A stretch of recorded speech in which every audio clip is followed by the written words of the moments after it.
सीधा रुख करते हैं नीरज का। जी नीरज, कैलाश विजयवर्गीय उनके साथ मौजूद है। नीरज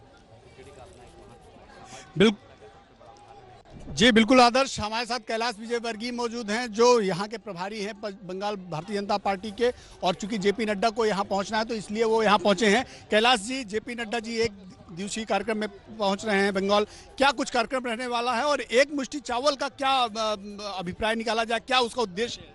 देखिए, कुल मिलाकर सामाजिक समरसता का इससे बड़ा उदाहरण कोई नहीं हो सकता। हमारे यहाँ मकर संक्रांति उत्सव है, उसका बड़ा महत्व है। उसमें दान देना, दान लेना दोनों का महत्व होता है। तो हम एक एक किसान भाई के यहाँ से एक एक मुट्ठी चावल ले रहे हैं और शाम को बैठकर सारे किसान भाई बैठकर साथ में सहभोज करें। तो ये सामाजिक समरसता का बहुत बड़ा उदाहरण है और मैं समझता हूँ कि अगर आप देखें तो बीजेपी ने बिल्कुल किसी भी प्रकार का जाति और धर्म से ऊपर उठकर इस कार्यक्रम को किया है। लेकिन एक आप किसानों से इंटरेक्ट कर रहे हैं, लेकिन बार बार टीएमसी आप पे आरोप लगा रही है कि आपकी सरकार किसानों का साथ नहीं दे रही। किसान बिल को लेकर जो किसान विरोध में बैठे हैं उनका समर्थन कर रही है टीएमसी।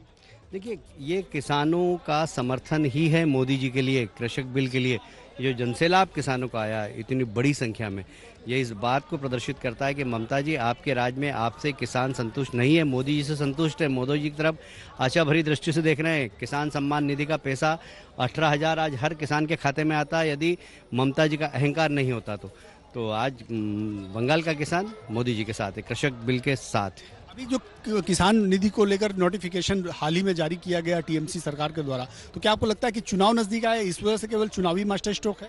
मेरा ख्याल है उनका अहंकार टूटा है। उनको समझ में आ गया कि उनकी ज़मीन खिसक रही है, तो अहंकार तोड़कर अब वो कैसे भी राज्य सरकार से संबंध बनाना चाहती है। कल परसों महामहिम राज्यपाल जी के यहाँ भी गई थी, तो इसलिए अब उनका अहंकार टूटा। और मुझे लगता है कि अगर अहंकार टूट गया तो इसका मतलब है कि वो खुद टूट गई हैं और जनता ने उनको सबक दे दिया है। Kailash ji, door to door जो दान लेने का कार्यक्रम वो कब तक चलेगा, किस डेट तक चलेगा? जल्दी ही 45,000 गाँव में हम जाएंगे, जितनी जल्दी हो जाएगा कोशिश करेंगे जल्दी से अभियान का। बेसिकली इसका प्रारूप क्या होगा, कैसे आप लोगों से मिलेंगे, क्या क्या लेंगे दान में? सामाजिक समरसता को मजबूत करना, बस सामाजिक समरसता को मजबूत करना, यही उद्देश्य है। कैलाश विजयवर्गीय जो पश्चिम बंगाल भारतीय जनता पार्टी के प्रभारी हैं, साफ तौर पर वो उन्होंने एबीपी न्यूज़ से बात की और कहा कि सामाजिक समरसता जो है उसको मजबूत करना ही हमारा उद्देश्य है और इसीलिए हम 45,000 गाँवों में जाएंगे, लोगों से इंटरेक्ट होंगे, लोगों से बात करेंगे, उनसे दान लेंगे। चूँकि मकर संक्रांति के पर्व में लेना देना चलता है, दान लिया जाता है, दान दिया जाता है, तो उसी के दृष्टिगत ये जो है कार्यक्रम रखा गया है। और चूंकि जेपी नड्डा आज यहाँ पहुँचेंगे और इस कार्यक्रम की शुरुआत करेंगे। दूसरा, एक बहुत अहम बात उन्होंने की है कि जो किसान सम्मान निधि के लिए हाल ही में राज्य सरकार ने नोटिफिकेशन जारी किया है कि अब यहाँ के भी किसानों को अब वो जो किसान सम्मान निधि है जो सीधा केंद्र सरकार द्वारा दी जाती है वो मिलेगी। तो उसके लिए भी साहब उनका कहना है कि राज्य सरकार का अहंकार टूटा है, इसलिए जल्दी आनंद फानंद में ये किया गया है। और आप देखिए यहाँ पे कैलाश विजयवर्गीय को देखिए, क्योंकि कैलाश विजयवर्गीय आध्यात्मिक व्यक्ति हैं और देखिए किस तरह से यहाँ पे शंख और नगाड़ों के बीच में बजा कर कैलाश विजयवर्गीय इस बात के लिए बता रहे हैं कि जेपी नड्डा को लेकर यहाँ के कार्यकर्ता कितना उत्साहित हैं, कितना हर्षोल्लाहित हैं कि वो लोग यहाँ पे इंतजार कर रहे हैं।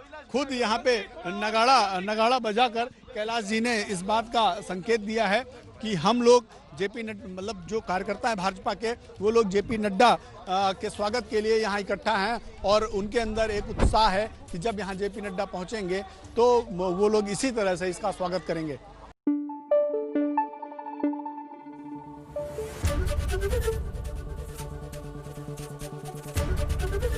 एबीपी न्यूज आपको रखे आगे।